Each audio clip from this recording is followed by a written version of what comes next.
everyone. Straight into questions. English, anyone? Over there. Congratulations, Novak. Two questions. Do you feel you're back to something like your best in this match? No, but I played better than I did in the first two rounds, so that's a positive change, I guess. Starting to feel better, and game-wise and physically as well. So it's positive signs, but I still haven't been playing at my best. And the second question, you yourself have been involved in very late matches here before, and obviously Medvedev's match went incredibly late last night. Do you and other players have concerns that this is still not being addressed?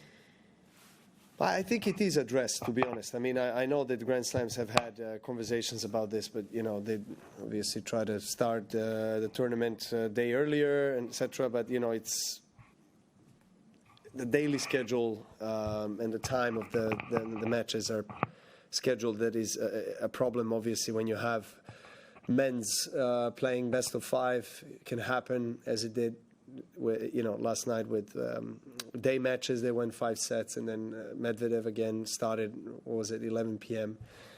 It's not the ideal situation to be in, that's for sure.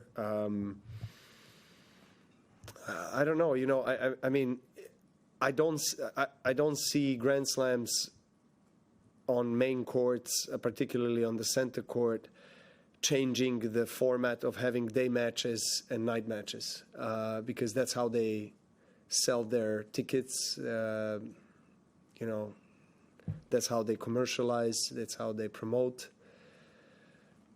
I just don't see it being one session the entire day. That would help, I think, for the players, definitely, because then we would have an extra maybe few hours in some days if it starts at 11 or 12, and then depending on how many matches are scheduled. I guess the other option is scheduling one less match on the center court as well. But then I'm sure that Grand Slams are taking a lot of different possibilities in the equation, in the consideration. So that's all I can say. Can we have one per person, please? We go through many people. I know. In some moment of the match, we can see you very frustrated or uncomfortable with your game or with some shots. I would like to know, in that particular moment, which is the thing that you talk by yourself? What is the plan in your mind to change that, to keep focus and having the control of the points? Well, it's not always a positive pep talk. There's a lot of trash talk happening inside of my head.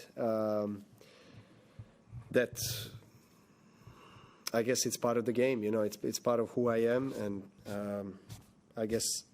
I'm quite certain that everyone goes through their crisis moments, particularly in the matches where they don't feel their best, and they have doubts. Question is how you overcome those doubts and focus on being in the present and trying to get the most out of yourself for the next point. I do have extrovert kind of personality. I show my emotions, not always, but it does happen when I show the bad side of my emotions. It's ugly and it's not something I enjoy, but it is what it is.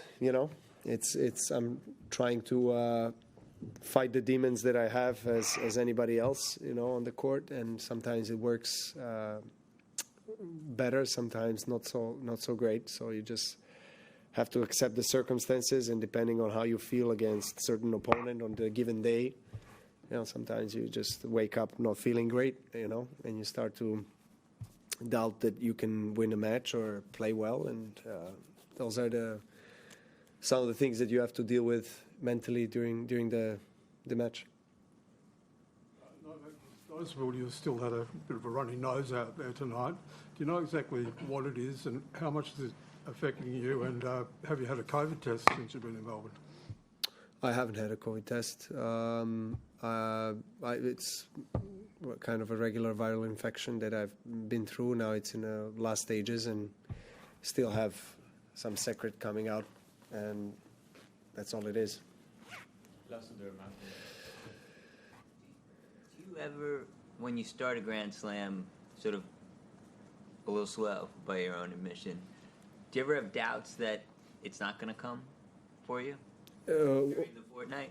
what exactly? Sorry, that it's not going to You come. know, that the higher quality that you so often bring as the tournament goes on. Do you have doubts that maybe this time it's not going to be there? You mean like going all the way through, or just performing well on a given night, or?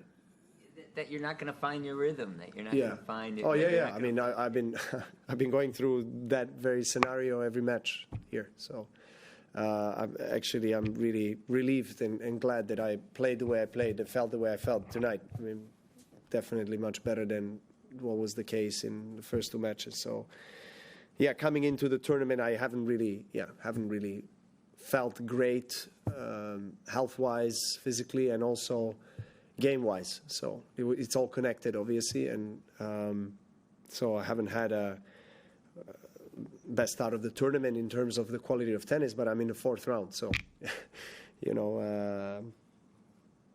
I believe that things will progress as the tournament goes on, and that's the case tonight and today. So hopefully every day will be better.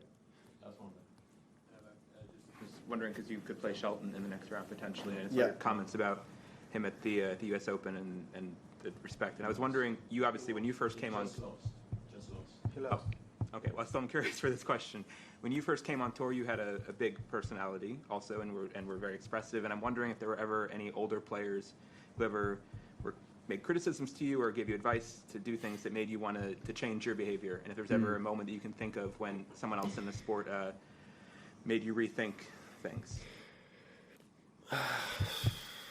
It's a good question. I mean, I think I know certainly the Federer didn't like the way I was behaving, you know, at the beginning. I think I didn't sit with him well. I don't know about the others. I guess I wasn't the favorite type of guy to some of the top guys, because I was, you know, not afraid to say that I want to be the best player in the world. You know, I was I was confident, and I felt like I have the game to back it up. But I never, ever lacked respect. And whenever I start a match, before the match or finish the match, I would always greet the opponent, always acknowledge. So respect is something that I was taught that needs to be present, regardless of, you know, what is happening. But, you know, obviously, on the court, a lot of things can happen in a kind of a heat of a battle. But it was a very long time ago now, 20 years since I made my first debut, I think, on the professional tour. So it's really hard to to say, you know, who liked me more or less. But I think I named one, so I don't know. I can't recall others. Did you try to listen to them, or did you try to ignore them and just try to stay true to yourself? To who? To whoever was saying something negative about you from the other peers, I guess. It was fueling me even more. So, because, I mean, if I made a mistake, I would admit it and, of course, say, I make a mistake, I raise my hand, I apologize or whatever. But if the criticism came with no particular reason, I think, then I would just keep, you know, going the kind of direction that I chose, and that's it, you know. And I knew and I know today that, you know, you can't have everyone liking you, who you are, how you play, or how you behave, what you talk about. It's normal, you know. We're all different. We all have different preferences. As far as Shelton's, you know, level of confidence and coming out on the, I don't mind that at all. I actually think it's great, you know. To go out, you got to believe. I'm all for that. I also, you know, support 100% a young player coming out on the court, like Prismic did the other night against me, and Shelton is doing, you know, coming out, believing in his capabilities, that he can challenge the best players in the world. I don't dislike that at all. You know, but there is obviously some kind of line of, you know, non-visible line of acceptable behavior, I guess, towards the player. And if a player steps over that line, then obviously it starts being annoying, and that's when you react or you don't react, whatever. It just depends. But I'm all for young players showing confidence and speaking always with respect towards the older guys who are on the tour, but being confident in themselves and their tennis. Thank you.